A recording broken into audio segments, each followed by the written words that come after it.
Coming up this week on the Course of Life podcast, yes, it is indeed Masters Week. I feel like I just said that, but there's absolutely no problem with it. You did 6 months ago. We got all the Azalea-filled vibes. We're back. We're back at Augusta for the second time in 6 months.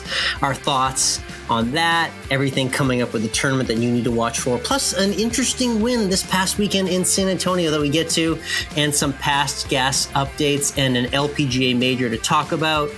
We're tuned into some lazy award shows and some rewatches as well. And this week's guest is former PGA Tour player, now making his way being a swing coach to the pros, talking about Richard Lee, tells cool Tiger Woods stories in Q School.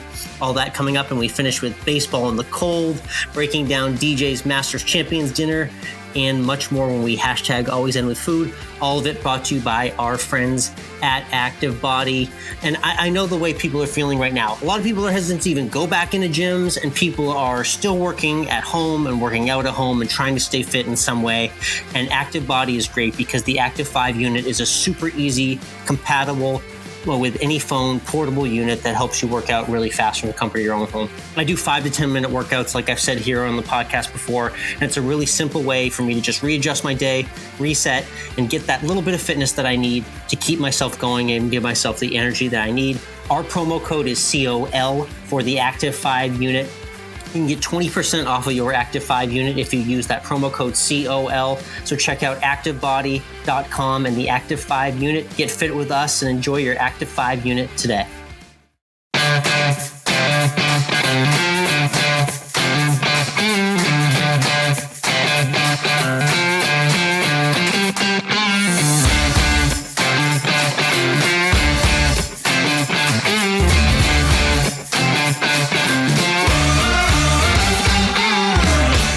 Friends, and welcome to Course of Life, part of the Morning Read Podcast Network. We are proud to be presented by our friends at Desert Fox Golf, Groove It Golf, and Tosi Snacks. I'm Michael, he's Alex, and Alex, it's a tradition unlike any other.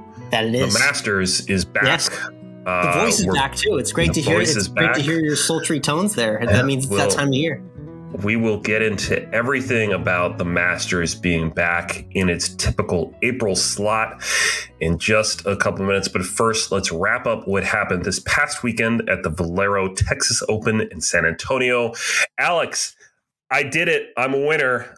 Jordan Spieth and I are doing our victory lap. We're going around the whole world right now. We did it together. Hook 'em horns. It's there. Big win for both of us. Let's talk about Jordan Spieth because he's the one who took home significantly more money than me. Yep. And certainly put in a lot more work to make it happen. Yeah, soft golf clap for your 15-1 winner there at NWRINC on Twitter, and I'm at Course of Life 1, where we pick these tournaments every week. You finally got on the board, which is good to see. And it was a guy who was the prohibitive favorite in Jordan Spieth. I said before we hopped on, he played at the match play and played very well. He's shown a lot of form. The finishes on the leaderboards have slowly risen as we hit this wonderful time of the year in golf.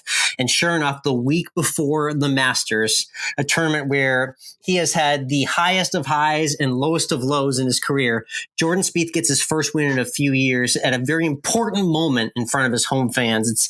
It's just one of those easy, like, just how do you not enjoy it stories, because the local kid getting it done when he needed to the most. Yeah, we saw him play very well over really the entire start of this season in 2021, knocking on the door a lot and then just not really finishing on Sunday. And I was a little worried Sunday morning that he just wasn't going to be able to get it done. Yeah. But he did. He held on. Big win for him. Confidence is going to be riding high moving into Augusta. So we'll see what he can do. You know who I'm not looking forward to seeing how they'll do in Augusta, though? Phil Mickelson. Oh, yeah. Well, he had a very quick week at San Antonio. Yeah. I think he was barely even there. I don't even think he unpacked in his hotel room by the time his plane was heading to Augusta. Yeah, his priorities were not there. Probably he was just, he usually plays a Valero and he just like plays with things. He puts 2 drivers in the bag like he did a number of years ago or something like that. So we're thinking he's experimenting. Yes, hopefully he was certainly doing some experimenting on the par 5 18th, Mike. Had a bit of a tin cup moment around the green, continuously hitting a ball back into a hill and back into a water hazard over and over again. I think it was about shot number 3 from the water where he just kind of envisioned the private jet to Augusta on Friday evening. It was like, it's going to be okay. Everything's all right. I'm heading to my happy place. So yeah, a rough moment there for Phil. Things seem to go a lot better for Spieth and getting that W. That's okay for Phil. I've said it before. I'll say it again. It's time for him to pack up and leave the PGA Tour and head to the Champions Tour and just rake in the dough. It's time, Phil. 5-6 wins a year, like easy, real easy too. Really, you're still going to play in the majors. If you got it, you're going to get plenty of sponsor exceptions if you want to go and hit a PGA Tour event here and there. So you can, play in the Players, play in the majors, play in a couple others, play Bay Hill, whatever you want to do, and then go out there and play in the majors and just kind of not do anything. And then we're probably talking another 15 years from now, you'll be a ceremonial starter at Augusta. So it'll be good. Your life's, you have a perfectly good record to sit on right now. Yeah, Phil. It's nice to be a 30-year pro and just have status forever. Yeah. We talk about all different levels of status on this podcast, and Phil's, he's gotten to that legacy status. It's all good. He really has. Speaking of status, we got to give a shout out to Fredrick Lindblom, former guest on this podcast, and part of an amazing golf power couple with his girlfriend, Hannah Gregg. Oh, yes, and they get mentioned in this week's interview as well, too, for a fun little tease, too. There you go. Fredrick, we've been watching him play and trying to get his status on tour. He's doing a lot of mini tours. He earned his Canadian Q School. Great job. Yeah, good. Great job. I think it's conditional status, which gets them into at least in the neighborhood of 15 to 20 events or something like that. Mm-hmm. And that is huge because we've documented time and time again for the guys who don't have status on any of the main tours. When you're spending out of pocket and you're trying to play these one-off tournaments one at a time, a lot of money goes out, and it's very hard for you to get that money to come back in unless you are in the top 5 or 10. He outlined a very interesting video where he finished, in the top 30 in a 130-person tournament and ended up losing money for the week. That's an idea of how difficult it really is to make it on these mini tours without status like he just got. So he's now has conditional status in the Canadian Tour. So we're going to be paying attention to him for sure. Maybe we'll try to get him back on the podcast. I think let's check the schedule too. Let's see where these tournaments are being played. I'm getting towards the summer of travel here. We're all counting down the days and the months right now. So I just got a couple weeks till I get my second shot here. So good stuff. It's all good. Let's talk about the ANA Inspiration, the first major of the year over on the LPGA circuit, where at the end of the tournament, the winner and their caddy jumps into the lake, and we had a pond. Right, yeah.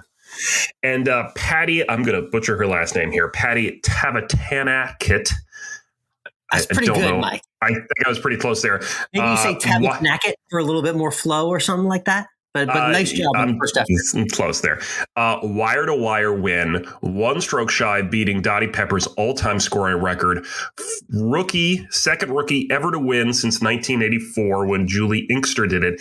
And she's the first player to ever record her first win on tour at a major. Nice, great tidbits there. Well, shut up. How about Patty T? We can just go Patty T as well, too. And other fun little tidbit, Patty T, sneaky, the longest driver on the LPGA Tour, averaged 326. I know they're playing on the desert, Mike. They get a few little extra yards, but I don't care. She was averaging 326 yards off the tee all week driving. That's just dominating and finished close to 20 under par with her total there throughout the week. Just unbelievable scoring all week. And gutsy, a 21-year-old rookie, like you said. Yeah. Really impressive. 18 under par, the final score for her. And she held off a 62 on Sunday. Just saw that Lydia Just lets you know how much of a lead she had going into Sunday. So I love that tournament. It's out in the California desert. Good to see the Sunday evening finish on the West Coast for the Golf Channel fans. And shout out to Patty T for the W. And we'll keep an eye on her. Maybe she'll take over from the Cordes sisters. One of them finished T3. Yes. But keep an eye on it. Let's also talk about the ANWA. You remember this one? It's everyone's first look at Augusta. How can you not love it, right? The women's amateur at Augusta. Here's another name we're probably going to butcher. Oh, no. Tsbuasa Kajitani. You really put yourself up for a challenge this week, didn't you? I did. This young Japanese golfer won in a playoff over Emilia. Here we go again. Migliaccio. It's an international game, Mike, in case you can't tell by now. Yeah. I know. This 17-year-old Japanese golfer who won in a playoff is the first Japanese player ever to win at Augusta. Another big week for the ANWA, which is really a pretty awesome tournament to have at Augusta. But let's just say that Augusta does a lot of great things, right? So they do the ANWA. Of course, there's the Masters. There's the drive, chip, and putt event. That was awesome. Sometimes the par 3 event. We'll get back to that one eventually. Yep. But I gotta ask the question. Where is the LPGA event at Augusta? Where is it? This is just sitting right on the tip of everyone's nose, actually. It is. Why don't we have the LPGA equivalent of the men's Masters? Why don't we have it? Yeah, that's what I want to know. It's time, and we've already, the thing is like, we've been always wondering with Augusta National the past 10, 20, 30 years is like, it's all about breaking down the barriers at Augusta National with the membership and the people in charge. We've already done that with the ANWA. Let's just get the pros there now and just show the professional version of what we're already seeing at the ANWA. This is a home run idea. This has got to be on the tip of a lot of people's nose. I know the LPGA would be pining for the opportunity. So put the sales pitch together if you're at the LPGA offices, because that's absolutely something that's got to happen in the near future. I mean, I think you're seeing the growth of the game in general on TV. You're seeing the LPGA maybe get a little more interest out there, especially after the lockdown where a lot more people were watching golf. Yeah. So, I mean, come on. Now's the time to take the lead in this Augusta and go ahead and say, we're going to bring the world's best women golfers to Augusta and we're going to let them play. It's time. Seems very doable. I'm excited to see if that bubbles up a little bit more throughout tournament week as we get going here. The first major for the men, the PGA Tour. Obviously, this is a week that we look forward to so much. It's interesting because we kind of already got a nice buffet in November where we ate a lot of Masters coverage. So it's interesting that we're just 5 months removed now and getting it again. But certainly no complaints here as we're back seeing the azaleas in full bloom in Augusta, Georgia. Yeah, I've had my azaleas in bloom here in Savannah for a few weeks now. It's full color display, and now we're going to head to Augusta where we're going to see it as well. We saw it at the ANWA, so now we'll see it for this next week. I have to say, we said this 5.5 months ago. It was beautiful in the fall there at Augusta, but there's just something about April in Augusta, Georgia. It's just magical. Now, I'm not really a huge flower guy. I've never really professed to be a fan of flowers anyway, but I need them this week more than any other week for some reason. I don't know why. You haven't found that as a homeowner, you've wanted more flowers in your yard? No, man, it's looking rough in the backyard right now. We'll save those pictures for somebody else. Enjoy the pictures you're seeing all week. It's going to be great to be back at Augusta. Let's talk some headlines and players right now. DJ is defending. We'll get to his menu later. As far as him golfing, he's been in pretty good form. He's been DJ. He's right at the top of the list. Why would he not be on the leaderboard come weekend time? The world's best player. How can you not expect him to be in the top 5 come Sunday? Yeah, the other one is Brooks Koepka. Let's talk about him because not only is he giving it a go, just 4 or 5 weeks, I think, after surgery, he's been doing intense rehab. He says up to 7 hours a day of rehab for his neck and knee injuries, Mike, and newly engaged as well, too. Put a ring on his girlfriend's finger. A lot going on right now for Brooks. How do you feel about his disposition coming to a place where he has had some success in recent years? He's got a lot going on in his head there and a lot going on with his body. I'm curious if he'll make the cut. Yeah, I don't know. It's just like I would like to believe that he could just storm back and be in contention and everything could be cool. We just quite haven't seen that from him in these returns from these injuries. We've seen him slowly get better and then have that pop week, about 3 or 4 starts back from an injury. I just don't know if he's going to be able to return to immediate form at a venue that just demands so much. Right. Yeah. And same thing with Jon Rahm. Baby came just in time so he could play at Augusta. Congrats to Rahm and his wife. But same thing. There's a lot going on in your head. Are you going to be able to stay focused at Augusta? And is it even right for you to stay focused at Augusta when you have a newborn now at home? New dad alert. I don't know how that can either go one of two ways. It's either like he doesn't even like feel really there and doesn't feel up for the competition and just misses the cut, or he is invigorated and relaxed and the birth went well and he's excited to have a kid in his life and he's playing free flowing and thinking about nothing and plays the week of his life. So it could go one of either two ways on that spectrum. I'll be watching out for Rahm. Obviously, JT hasn't really put himself in a lot of green jacket mixes before, but he's playing good golf as well. I don't know. Any thoughts on Rory right now? You seem to be very kind of bullish on Rory at this point. I'm like, I really love that Rory came out a couple weeks ago and said that he probably did the wrong thing with his game to go after the Bryson approach and go for speed and distance in the swing, and that he's seen that really hurting his game, and he's probably going to back off of that. So now you got to wonder, if he's going to start retooling his swing now for that, can he go into Augusta in the middle of potential swing changes and still play to win? He could contend. I just don't know, when push comes to shove, you're probably going to fall back into old habits, and that's going to be the problem, right? So yeah, I'm not putting $1 down on Rory. Part of me wants to, because you just never know with guys at Augusta, guys who just play horribly all season come into Augusta and they play great. You saw that with Tiger Woods every year, even when he was playing horribly. He'd come into Augusta and you just see him all of a sudden toward the top of the leaderboard. So yeah, I don't know. A little bullish on Rory, and the final name in that group of favorites to touch on is Bryson. I didn't see what I wanted to see out of him in terms of aggression and comfortability with the driver at the match play a couple weeks ago when I watched him. He did not make it to the weekend. I'm going to keep him off just because this is a course that's not really going to allow for a lot of his lines. The trees are so goddamn tall around the corner. They completely discourage a lot of the lines Bryson would like to take on a typical PGA Tour venue. So I'm keeping him off as well. I don't know. There's a lot of different ways you can go with these picks. Any other thoughts of guys that you like to mention you might see in the fold this week? I think you got to say Colin Morikawa, right? I fell in love with him and he didn't make the weekend. So I know, but it's still like he's become one of those names you just expect to see at the top of the leaderboard every single week now. So I'm certainly thinking him. You certainly got to think. You said JT. Same thing with like Xander Schauffele and Patrick Cantley. These names are just always toward the top. Someone we haven't talked about as much this season, and maybe he can reclaim. Maybe he can finally win again. He did win this year, right? Webb Simpson. Yes. I mean, another kind of ball striker that has history of being on the leaderboard at Augusta. He's on that list of like 8 to 10 guys where like you just won't be surprised at all to see him near the top of the leaderboard on Saturday morning. Yeah.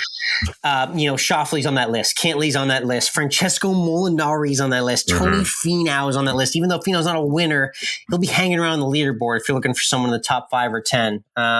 A lot of attractive names there on that list, but the cream does tend to rise to the top at Augusta, which is why we're kind of focusing on that first crop of names. Right. It's going to be exciting to see who gets it done. So if you got to pick a sleeper, I'm going to throw a name out there for a sleeper because there's always one that just kind of sneaks up there for a little bit on Thursday or Friday. So I'm going to pick one that's pretty far down there on the list, someone we didn't talk about before we started recording, Zach Johnson. Former winner. Now, the only thing going against him here is the weather is going to be beautiful. So he does like the win and the slop. You're right. He does. Yeah. That's a good name. That's a veteran who hasn't been on a leaderboard in a while, but he plays the course well. I'm going to go with a name just to burst out the scene on Thursday or Friday, who I maybe really don't even like to win the tournament, but he'll make his presence felt just because he's done that a lot recently. Scotty Scheffler. 55-1 to win the tournament, Mike. I could totally see him leading on Thursday night with a hot early round. Again, don't know if I like him for the full week, but if you're looking to bet something like that, he's a guy to watch as well, too. The list is deep. I'll always be flirting with Tommy Fleetwood, my guy. And I'm addicted to throwing $1 on him. You can check out our full cards again. I'm at Course of Life 1 on Twitter. You're at MWRINC. We've got 50 something hours of live coverage on Masters.com and on TV between all the streams. I know you love getting into multiple streams this week. It's a great opportunity to take advantage of some web watching too, if you're into that for golf fans. Yeah, it's one of those tournaments. You just you sit down on your break at work, post out your phone, you log on to get on the app, you watch whatever you want to watch. It's great. Great. Fantastic. Holes 15 and 16, the Amen Corner stream.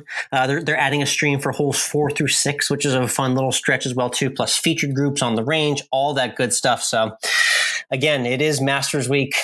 We're here, excited to be back again. No, it's not too soon. It feels too soon, but it's not too soon. Give it all to me this week. And I'll preview maybe even a menu item. We'll talk a little later about that as well too for my Masters celebration. Yeah.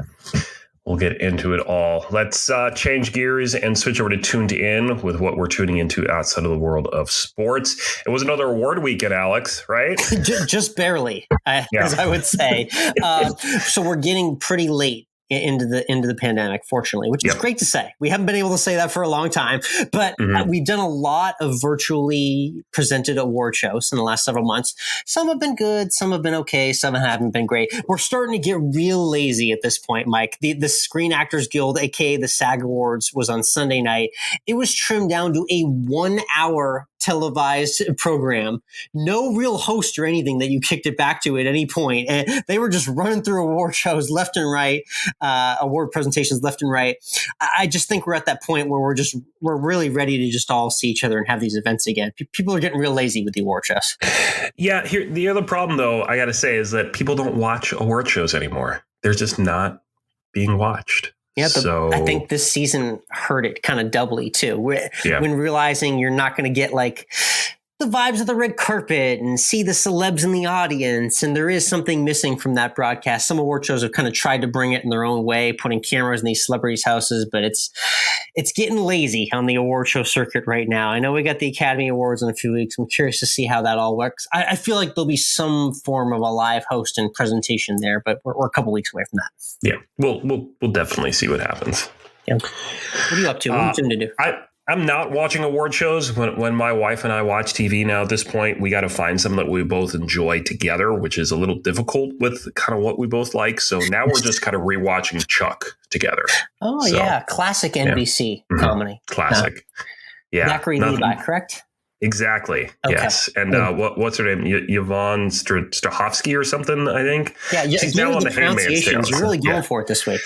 It's you need me to pronounce people's names, drop me a DM. I'll send you my rate. How old out is? Let's really date ourselves. How long has Chuck been off the air at this point? It's been a few years, hasn't it? Oh, I think a few years is an understatement. Oh no! I believe the show was on before we were in college. Yeah, it was. We're going back to the mid 2000s for that. Good time capsule, at least a decade. Shout out to Chuck, a memory from our past. Good stuff. Let's get into this week's guest. Alex, we've got a former PGA Tour pro in Richard Lee, who spent several years on tour. He's now focusing on his career in instruction in Arizona for a growing stable of professionals.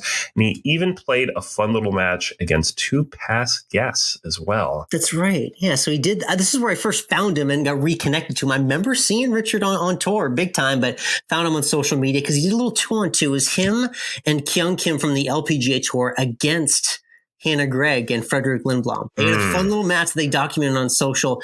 We ask about that and the potential rematch as well, plus a really fun Tiger story, all about what he's doing with his teaching and a whole lot more. It's a good conversation. It's going to be great. But first, as always, we want to let you know that this interview is brought to you by Desert Fox Golf, our friends of the show and makers of the Phone Caddy. The Desert Fox team is based in Arizona, so they know golf, and the Phone Caddy is crafted by both golfers and engineers. The Phone Caddy is unique because it mounts right onto your golf cart in seconds in a place where you can actually see and use your phone. You can keep your yardage and scoring apps at your fingertips, change music, answer calls and texts, and more, all with the Phone Caddy from Desert Fox. It's the most functional way to keep your phone safe and ready on the course at all times. The Phone Caddy works seamlessly with almost any phone model and quickly becomes the talk of your foursome. For our listeners, you can save 10% off your purchase of a Phone Caddy with the promo code Course of Life. It comes in a range of colors, and you can even show your support with their patriotic line. So head on over to desertfoxgolf.com to get your Phone Caddy, and don't forget to use the promo code Course of Life to save 10%. Again, that's promo code Course of Life at desertfoxgolf.com.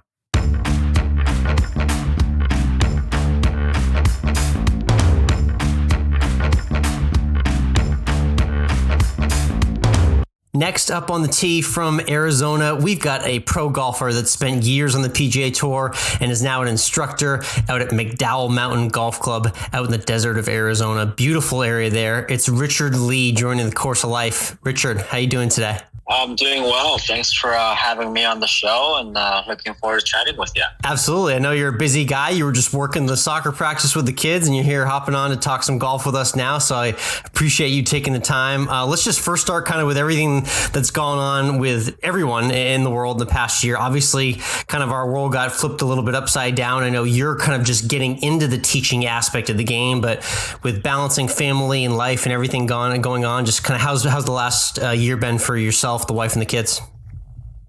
Oh yeah, I mean, man, like you said, it's been a lot of adjusting, right? And so at the beginning of 2020 is when I jumped into a different career path, going from playing to coaching. And I think about 2020, I think March is when it really kind of hit us, right? With kind of all the just as you were getting going with a new venture, right? Right. Exactly. So, I knew the first month of growing the business, the second month it was slowly growing, right? Because I didn't do a whole lot of advertising. It was just more through my social media and word of mouth. And right before COVID kind of hit, it was my business side of coaching. The trajectory was, on an upward trend. And obviously COVID kind of put a damper to that, like with a lot of people in the world.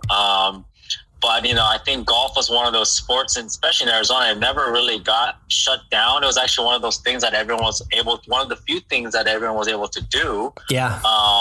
Being outside. And so my business actually really didn't get affected a whole lot. It's good. And it's been a journey. I'm still learning, the coaching side of it. I think there's a different aspect that I have from playing at the high level. And, but there's also, I believe there's art of coaching, right? Like when to say what, and how do I deal with player A and player B, and learning the differences between a visual learner, a verbal learner. Everyone's so different. So I'm still learning that. But yeah, it's been a whirlwind to this point. I've been able to, be part of some high-level junior golfers I'm teaching beginner golfers to players on the PGA Tour and LPGA Tour. So it's been a mixture of a lot, but this journey has been just interesting, and I've enjoyed it. Yes, it is challenging at times. Yes, I do miss competitive golf, but to where my career is now, it's been a good transition. And the part that I really, really have enjoyed the most is being with my family. Like you mentioned earlier in the show, I do have 2 kids. I have a 14-year-old and a 7-year-old girl, who, being on the road, played professional golf for 10 years, which isn't a long time, but I was out on the road a lot. And I don't miss the traveling aspect of it. So the last year and a half or so has been a good transition in a lot of ways, a lot of positives from this as well. I like that. And you've got a lot of experience with the family as well, too. Something that's very unique that I found out about yourself is you had a great career as a Husky at UW, so shout out to the Huskies, but you've been kind of juggling life as not only a married man, but family as well for a long time, kind of dating back to your collegiate career. How did you learn to kind of juggle all of those things at such a young age? Yeah, I definitely had a lot of help, but yeah, I always say I didn't have a normal route, right? To yes. A college route, because I was married at 19. I had a kid when I was 20. So, I learned a lot about time management. I bet, yeah. We have family members that helped us quite a bit. And it taught me to be really, really good with, or have good priorities, right? Or have priorities that I know what's important. But man, honestly, if I'm looking back, it was all blur. Yes, I bet. It was just a lot going on, and a lot's happened. And looking back, it was tough at times, because I literally remember waking up at early in the morning, having team workouts, and then classes, practice, and then juggling family and kid. And yeah, looking back, I'm like, how did I do it? I don't know. Yeah, well, usually when I talk to my buddies who are fathers as well too, and they get to the first tee, they have a hard time remembering what day it is. So I'm impressed that you were able to do what you were at such a young age. It's really cool. And so from college there, you got out into the professional circuit. You just missed out on your tour card, but a really cool opportunity came to you, obviously because of the status that you were able to obtain as a young pro on what we now know as the Korn Ferry Tour. It was the nationwide tour. We've had a lot of different guests on who go through that tour, and I'm graduated as well too. Yeah. Talk to me about what that year specifically did on the Korn Ferry Tour for you to help get your game to the next level so you could rebound at the next Q School.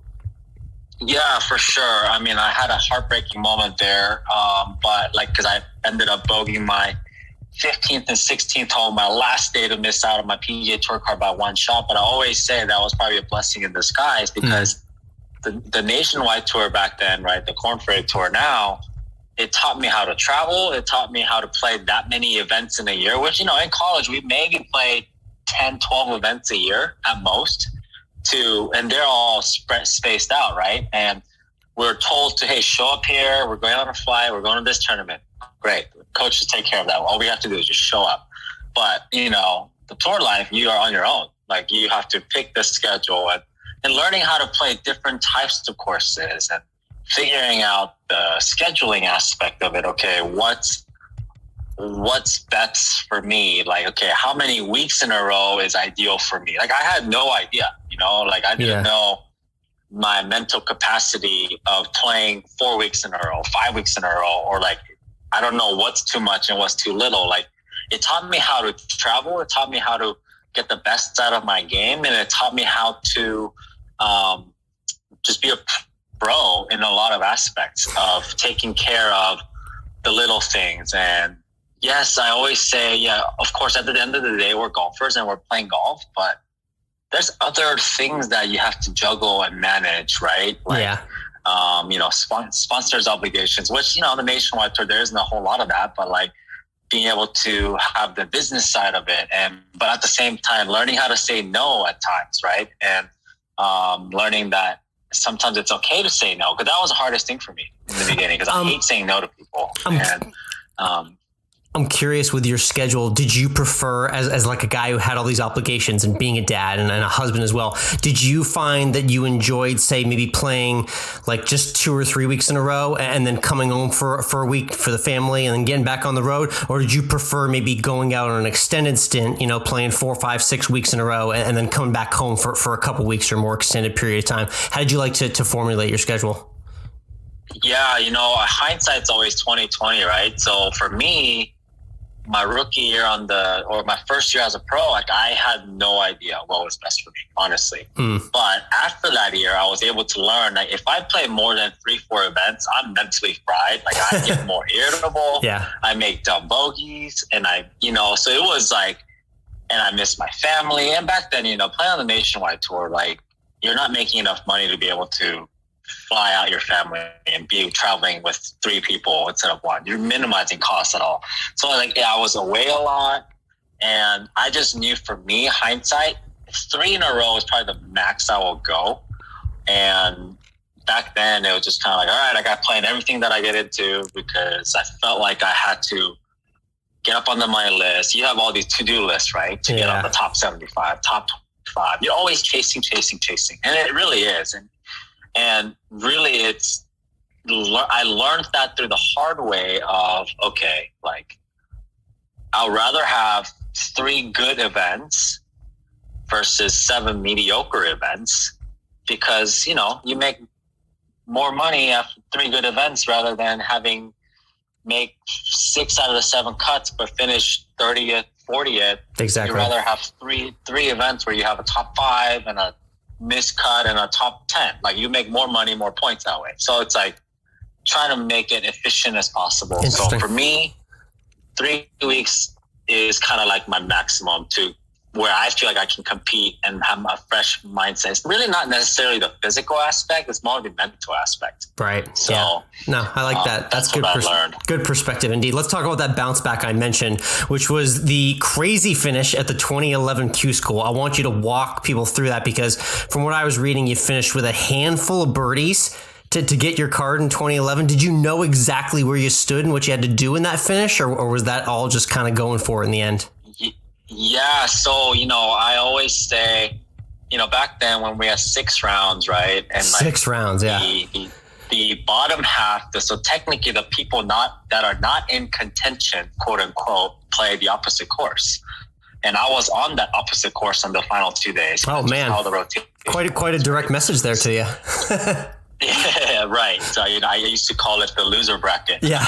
But going off of it's one of those weeks where I was just kind of hanging around. Nothing was really I wasn't playing great. I wasn't playing bad. And going to the last day, I just knew I needed a really good round, right? And then the round, it was just one of those rounds where I just kind of stayed in it. I remember I was 1 over after 12 holes. I remember 1 over after 13 holes. I made 1 bogey and 12 pars. One of those rounds where it just kind of man, just not getting anything going, right? And I was finishing on the front 9 of the stadium course where they just had the tournament, the American Express. So I was finishing on hole 5 to 9.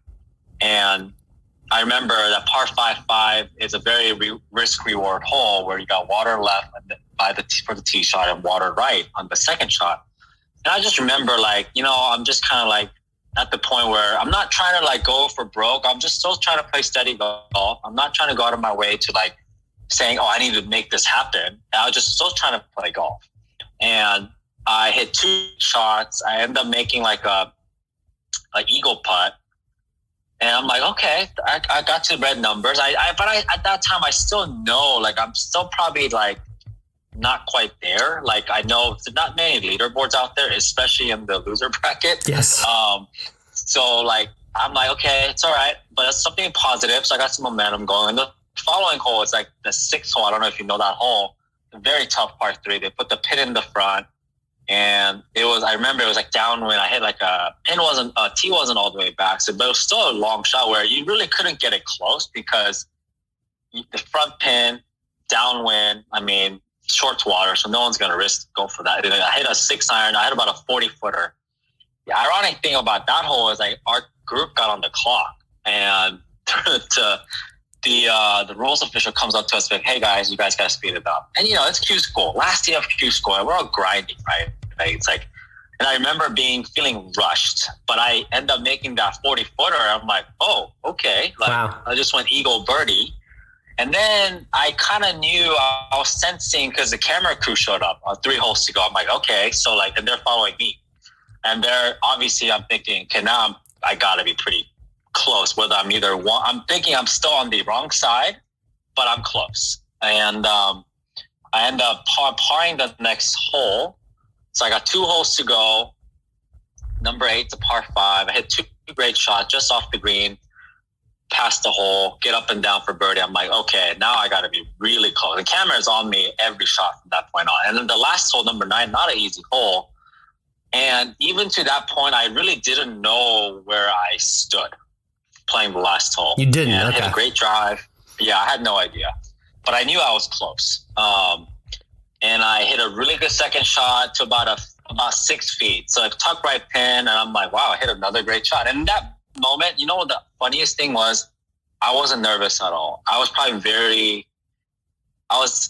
people talk about the zone, or, I was at peace in a weird way. And I remember hitting that second shot, and did I know I had to make the putt? No, but I was thinking, it'll probably help if I made the putt, and it was a 6-footer, maybe 6-7-footer. And it was one of those putts, I honestly didn't know which way it was going to bring.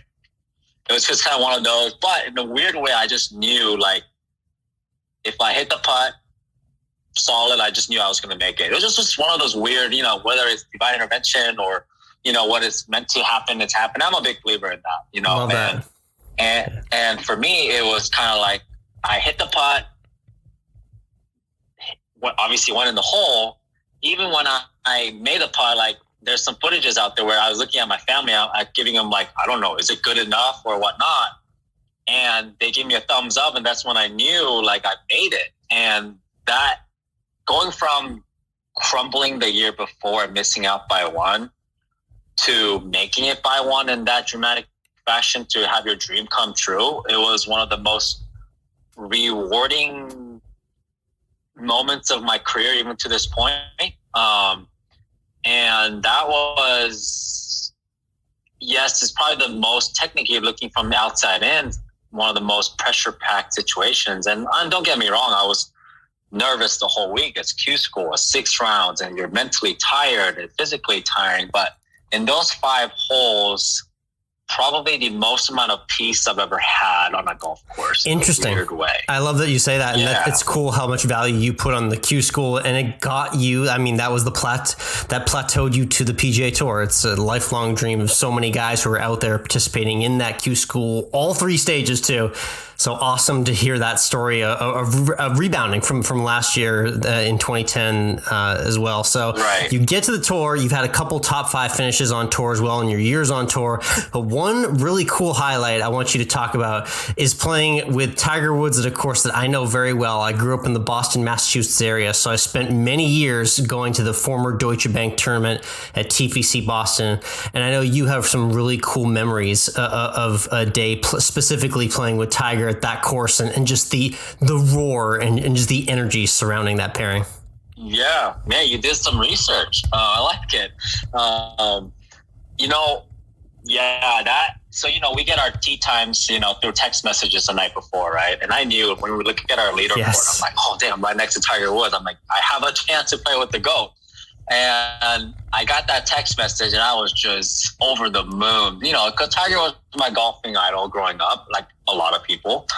And man, I was so ecstatic to be there. And we're in the loser bracket. Team off 10 on a Sunday is never a good thing. Yes, right. But, it probably didn't feel like it though, based on what I know about that tournament, that course, it probably felt like a Saturday afternoon in the final pairing. Oh yeah, I showed up on 10th tee and it was like 60 both sides. I was like, wow, like this is what it's like to play with Tiger. I mean, yes. After that Q School moment, probably my second most proud moment, or like, playing with Tiger. Not many people can say I play with Tiger, right? And I was able to experience that. Another cool thing was the third member of our group was Ryan Moore, who I look up to, another Washington native golfer. That's right, yeah. So, we're friends, and I know Ryan not really well, but I know him pretty well. And like, it was such a good pairing. And I still remember to this day that first hole, like we all had good drives. And I think a Tiger hit first and he like stuffs it to like a foot. Like people go crazy, like, whoa, like what a shot. I'm like, man, that was cool. And I had like pitching wedge in my hand. I'm like, okay, I'm going to hit this nice and tight. And the pin was like back left. I flared this pitching wedge to the middle of the green to like 40 feet. I'm like, oh man, that was not a good shot. So many people watching too. It to like a foot. Right. And then the cool thing was I drained that 40-footer on that first hole. Awesome. After like hitting it to the middle. And I'm like, people cheer. I'm like, and Tiger goes, hey, good putt. I'm like, oh, sweet. Like that was such a cool moment. Man. And like, and it was like, and like, cool thing was and Tiger was great to play with, honestly. Like, he's a Stanford grad and I'm a Husky University grad. And like, that's the year when my football team was absolutely horrible, right? And like Tiger just kept talking about, man, you're basically giving it to me. Like, yeah, your football team's awful. Like, you guys haven't won a game this year, and talking about sports, right? And another cool story is like, I forgot which hole it was. Maybe it was hole 3, the par 3, I believe. And it was playing long. It was like a 210. Back then I had a 7-wood in my bag, right? And like, not many people play a 7-wood. And Tiger hits this iron shot middle of the green. I pull out this wood and I hit it inside of him. And we're walking up to the green and he's like, hey man, what club was that? Because he's like, he probably didn't expect a guy pulling out a wood on a hole, right? And I'm like, oh, it's a 7-wood. He's like, excuse me? I'm like, yeah, 7-wood. And he was like, man, I can't give you any crap for that because you hit it inside of me. So, but like, that was cool though. Like, he was kind of like, man, you just hit a 7-wood on this par 3. Like kind of making fun of me, but at the same time he couldn't. No, you made Tiger Woods curious. That's a life goal of a lot of people, Yeah. So, it was such a cool day for me and a memory that I'll cherish forever. And it really truly was one of fun days. And yeah, I mean, it was overall a very, very enjoyable, and he was so good to play with. Really nice guy. And I think for me, like, even though Tiger was like this guy who we can all put on a pedestal, right? But like, I just treated him like another guy. And I think, you know, I'm speaking from my perspective, but I feel like he enjoyed that a little bit, right? I didn't treat him like, oh, you're like Tiger Woods. Like, hey, you're just another my peer that happens to be amazing at golf. So we had a good time. Like, we talked quite a bit, and I had no idea how he was going to be, but I'm sure it helped that we weren't really in contention, right? So like, he was probably a little bit more relaxed. Definitely. And was willing to talk more. So, man, that was great. Yeah. Very cool memory indeed. Love hearing those stories. Yeah. Again, this is Richard Lee joining us. It's Richard_Lee PGA on Instagram. So you had the playing career on the PGA Tour. Now let's talk about the transition now. So I guess give me just a quick kind of 30-second answer on what was the transition time like for you deciding that you were going to go into coaching and leave playing in the past? Yeah, you know, I decided to transition into coaching for multiple reasons. And if I'm being completely honest, like, I had, right before I transitioned, I had 3 years of, after my injury where I had surgery on my thumb, I struggled. You know, I had like conditional status, and I was, you know, doing a lot of Mondays, you know, spending a lot of money away from my family. And I just was kind of burnt out, you know. Not saying I completely gave up on competitive golf, but like, it was time where I felt like I needed a break. And that's how I kind of decided to transition. And it's been a great transition because I'm still learning, right? I think the more we verbalize what we're trying to explain or helping players, it helps me as a player as well. But it's been a fun transition, working with different levels of players. Do I enjoy working with different certain types of skill level players? Yes. Does that mean I don't like teaching, you know, like beginners or what? No, like, anyone that I work with that is willing to put in the work and understand that golf is hard, that there's no such thing as a quick fix. I enjoy that, you know, like, if they can understand that and say, okay, this is a process, I'm all for it, you know? And, for me, yeah, I really have enjoyed just really dealing with people. You know, I look at golf as more of a holistic approach, not just a golf swing, not just a technique. There's so many other aspects of it that I try to get to know the person before I can help them as a golfer, if that makes sense. So I've enjoyed that. Very cool. And so I saw Nick Taylor's a PGA Tour winner that I know you consulted with him at some point. Who else are you working with that people might know, pros on tour that you've been working with in your teaching? So Nick and I do a lot of short game work still, and he was a teammate of mine, so I've known Nick forever. I also been working with Stephanie Meadow on the LPGA Tour. Okay, cool. Andrew Yoon, who was on the PGA Tour, you know, he's working his way back. You know, I've helped Andrew Putnam with some short game stuff, who's a great friend of mine as well. And just a lot of mini tour players have, you know, talked to me or consulted with me or have some lessons with me in this area. And you and I both know how deep that talent pool is. So there's always another one out there. I mean, yeah, there's a very fine line between, you know, a mini tour player and a tour player. And, you know, it's always you know, a lot of intangible stuff, but those are the, you know, kind of quote unquote bigger name players that people may recognize that I still work with. And, I mean, you know, I'm learning every day, and I'm trying to learn, and I try to approach it in a way, hey, you know, like, if I don't have an answer, I'll help you get the answer. And not at the same time, like, I always tell people, like, don't do something just because I told you to do it. Understand the why behind it.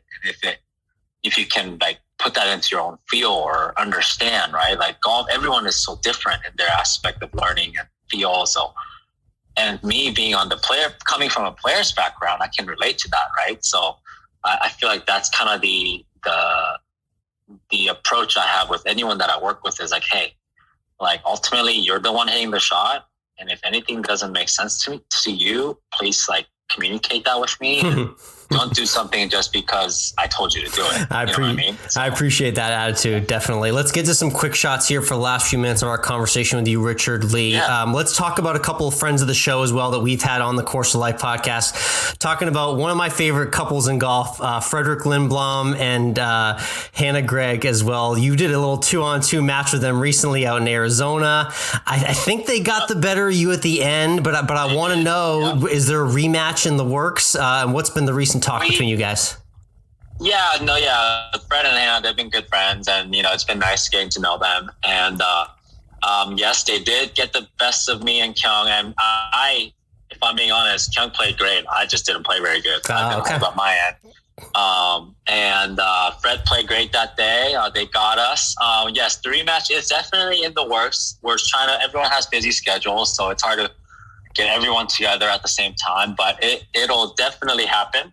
Just don't know when, and I'll be coming for blood next time, so I'll be ready. Nice. I got one tip I want to get off you, because I know you post a lot of good stuff on your Instagram. You do some little backyard tips as well too that people can work on.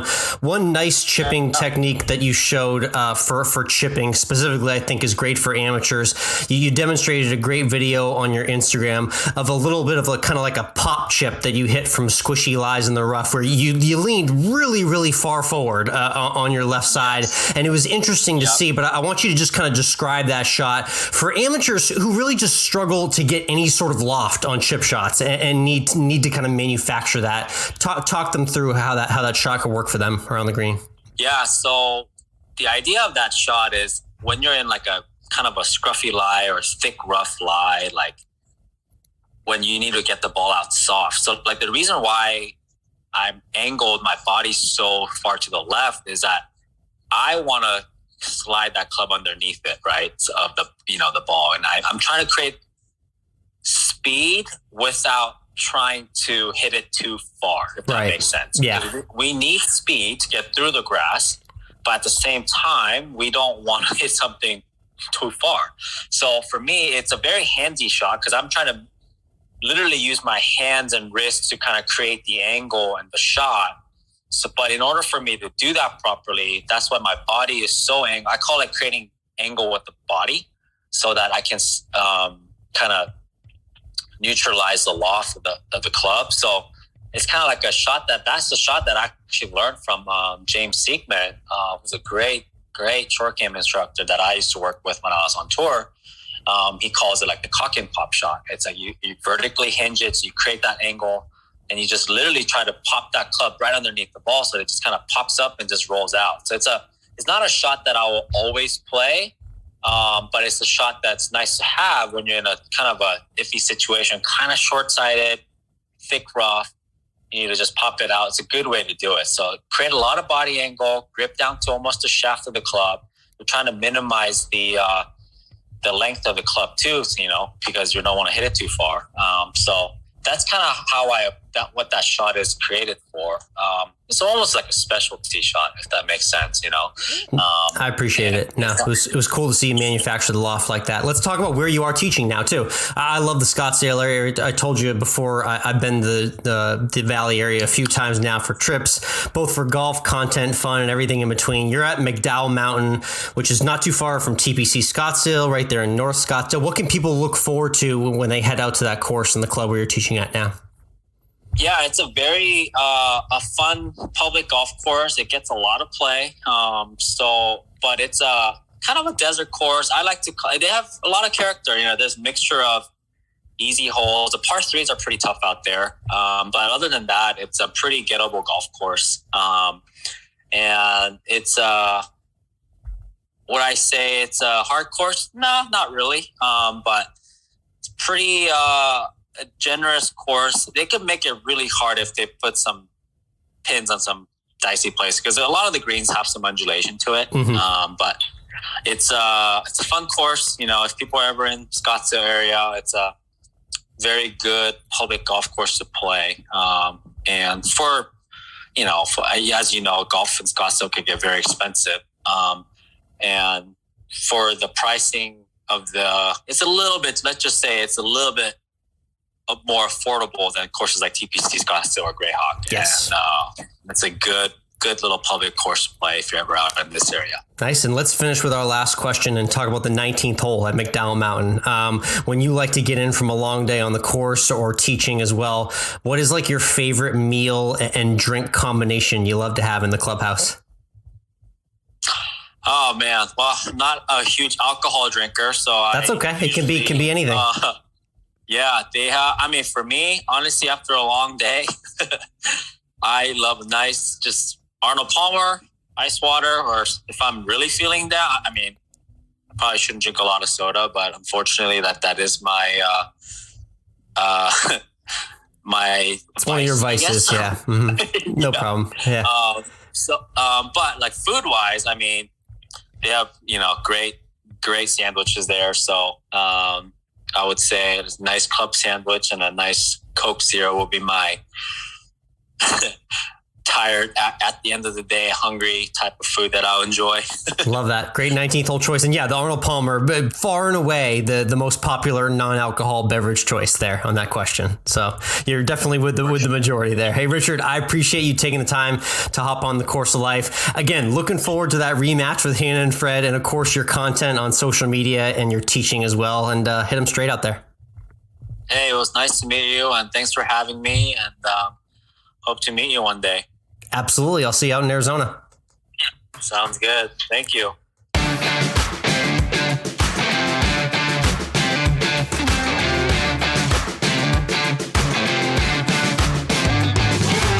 That interview with Richard Lee is brought to you by our friends at Groove It Golf, makers of the Groove It Golf Brush. You've seen it on the bag of tour caddies and your favorite athletes and golf personalities on social media, and it's the brush to get for the 2021 golf season. This brush's patented pump sprays water or cleaning solution right onto the club face for you, making it quick and efficient to clean clubs or even your golf ball in seconds. The Groove It brush includes a detachable magnet so you can bring the brush to the club head, and the Groove It brush comes with a 3-year bristle guarantee. That means if you can wear out the brush head cleaning golf clubs in 3 years, send it back and Groove It will get you a free replacement. So prepare to be amazed with the consistency and control that clean grooves will give you. Using your existing golf clubs with the Groove It, you'll get the spin, trajectory, and consistency you're looking for. So head on over to grooveitbrush.com to get your Groove It brush with free shipping in the U.S. Again, that's grooveitbrush.com to get your Groove It brush today.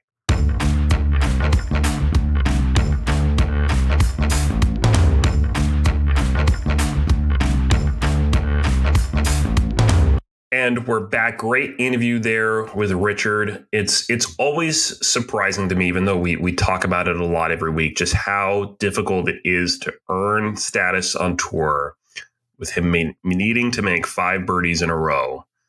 And he did. I mean, I can barely, if I tell myself I got to make 5 bogeys in a row, that I can't go worse than bogey for 5 holes, it's like, forget it. I'm probably making triple on the first one. So I think you and I could spend a month straight on the golf course without making 5 birdies, to be totally honest. But yes, unbelievable feat there. And I love that story of resiliency. And you're right. It's like a sliding doors moment where, like, he could just as easily have, made a couple bogeys. No one would have known a difference. He could have been playing on the Corn Ferry Tour for years to come and never gotten that shot at the PGA Tour, which got him to where he was. Instead, he has that unbelievable run, gets the card, stays on tour, has the story, was with Tiger and playing years on the circuit. So you're right. It's a very thin line. We showcase it a lot here, but golf's one of those games where if you are in the top of the top, life is amazing. But for everyone else, it's pretty much a grind until you get there. So I loved hearing Richard's perspective. And again, check out his teachings and looking forward to that potential rematch against Hannah and Fred too. Sounds like it should be pretty competitive second time around. Yeah, looking forward to it. Yeah. And if you like that interview with Richard, plus everything else we do here on the Course of Life podcast, leave us a rating and subscribe on the podcast app of your choice. And if you leave a review too, it really helps other people find us. It really means a lot to us. We just want to say from the bottom of our hearts, thank you. If you're not going to do that and you think we suck, then, Okay. You get more and more genuine with those thoughts every time we talk about how we can get our people to the podcast. I appreciate that, Mike. Yeah. Honesty is important. It is. Oh, well, yeah. All right, let's get honest with baseball real quick, because I've got some really hard truths off the bat for myself. Do we have to right now? I mean, I know there's only been 3 games but do we have to?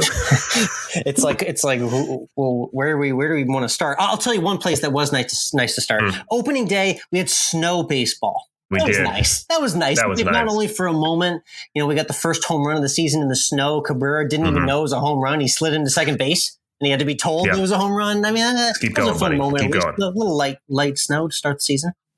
Cool. After that, it's been horrible, though.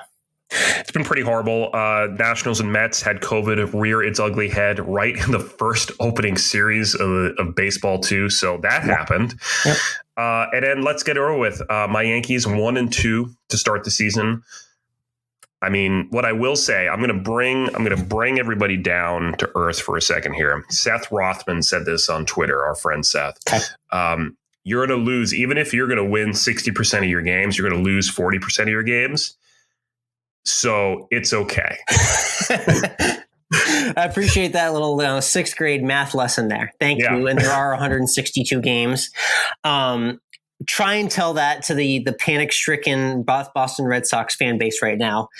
We got our asses swept by the Baltimore Orioles in convincing fashion, and it was ugly on Sunday to start the season. The Yankees are planning to win 60% of the games. The Red Sox are hoping to win 1 game. Correct. So yes, the Red Sox still have not won as we tape this right now.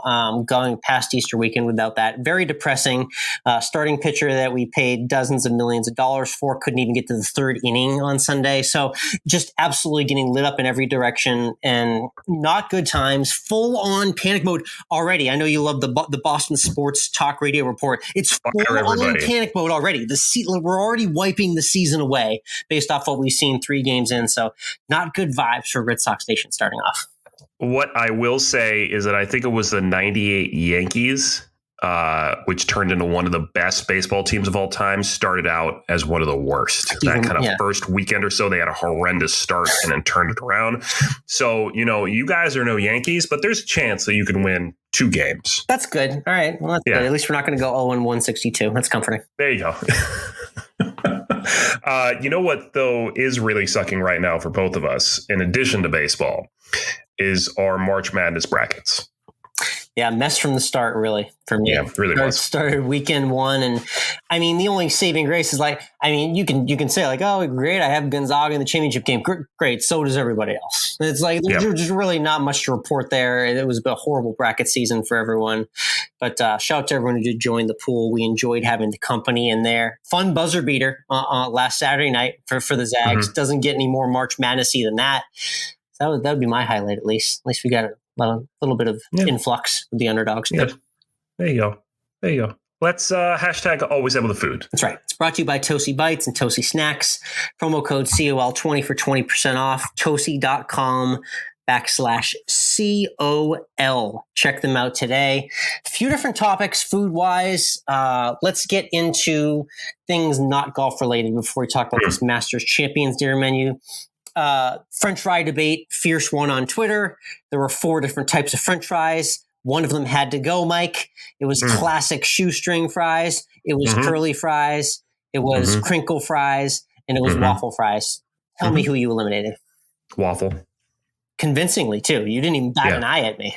No, I'm sorry. Well, I mean, the only place that makes good waffle fries is Chick-fil-A, and I don't go to Chick-fil-A anymore. So you took the words out of my wife's mouth right there. She's not a Chick-fil-A fan already. She already was out on that, and you're right. That's one of the main places you see them.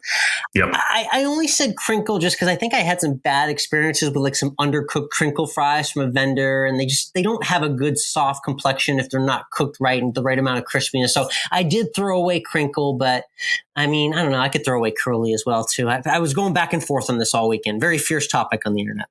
Yeah, it'll always be a debate. The good news is none of them are actually leaving. You can enjoy whatever fried potato product you want. That's great. What were you looking at food-wise this week? I was making cake pops this week. it was Easter weekend, and I wanted to make something to bring into my team and my retail establishment because I hadn't baked anything in a while. So I made cake pops. That is very nice of you. Look at you. I know. I'm a nice guy. Don't tell anyone. Yeah. I'm a nice guy. I don't really believe it. But it's a shocking act of just unprovoked generosity by you. Nice work. How do they taste? How do they come out? They tasted like a perfectly portioned ball of cake and frosting. It's nothing fancy, regular vanilla cake, regular buttercream frosting, nothing crazy going on, but it's a nice, sweet little escape. It is. And when you down like the whole piece of cake, like there's a certain amount of guilt associated with that. But the pop, it's like it's gone before it even starts. So like you barely even remember you had it. So I always appreciate that about a good cake pop. All right, let's get into the golf themed food issue this week. I'll give you a second to pull it up if you haven't already. I don't have it directly in front of me, but I know exactly how I feel about Dustin Johnson's Masters Champions dinner menu. This is an annual tradition. The Tuesday night before the Masters, the previous tournament's champion gets to select a menu of whatever they would like to serve to all of the past tournament champions. And I'm digging this menu. I know you're not, but I'm digging this menu. I like this menu. I'll let you read through it. My one comment as you read through this is I want you to like picture all these foods and like what kind of event typically surrounds them. But go ahead and let everyone know what DJ's menu is. Okay, so we're starting with pigs and blankets. Always good. I don't care who you are. Pigs and blankets are incredible. Yep. Always.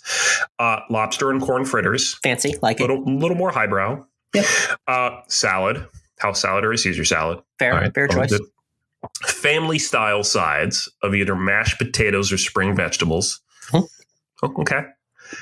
Your main is either filet mignon or a miso marinated sea bass. And your dessert is peach cobbler and apple pie with vanilla ice cream. Always a la mode. Always. So I love everything that's there. I know what you're going to say. I would eat every single thing that is there. They're all tasty. And I know what you're going to say about this menu. But this is just a Dustin Johnson Champions Dinner menu. This is like just the most vanilla, like down the middle, play it safe menu. These are literally like the first choices you get when you're going to like the first wedding venue you look at. And like this is just the most basic event hall banquet food that you could possibly order up. The food will be fantastic because of where it's being cooked and who it's being cooked by. I wish I got a tiny bit more flair on the menu. That's all. I mean, yes, this is a very plain, I guess you could say, nothing crazy going on menu. That doesn't mean it's going to be bad. I'm not looking down on this at all. And the fact that you look down on food, Alex, that just insults me. Like you would look down on this menu over your nose like some pompous, rich guy thinking you know everything. Here's what I would do. In typical meals, I would go light on the apps and I would build up to all the excitement for the entree and whatnot. What I would do instead is I would go heavy on the pigs and blanket and lobster corn fritters, knowing that I have, standard meat, fish, vegetables, salad ready to go. I know what that's going to taste like. I'm not going to need 3 plates of that. So I would go nuts on the appetizers here on Tuesday night, right next to Tiger at the Champions Dinner. That would be my game plan. But nonetheless, that's the Masters Champions Dinner. Final thoughts as we head into our Masters week here in 2021, Mike. I'm looking forward to all these azaleas. I'm looking forward to see how many balls go in the water at Race Creek. Yes. And I'm looking forward to at least. Do we know the over-under on holes and ones this week? Do we have an over-under? It's typically 1.5. They always forecast for 1. Or you can make a straight bet. Will there be a hole in one during the tournament as well, too? I'm going to go for 2. That'd be fun. That'd be fun indeed. Looking forward to a fun Masters week. Thank you for everyone tuning in this week. We'll have another great episode coming for you next week on The Course of Life.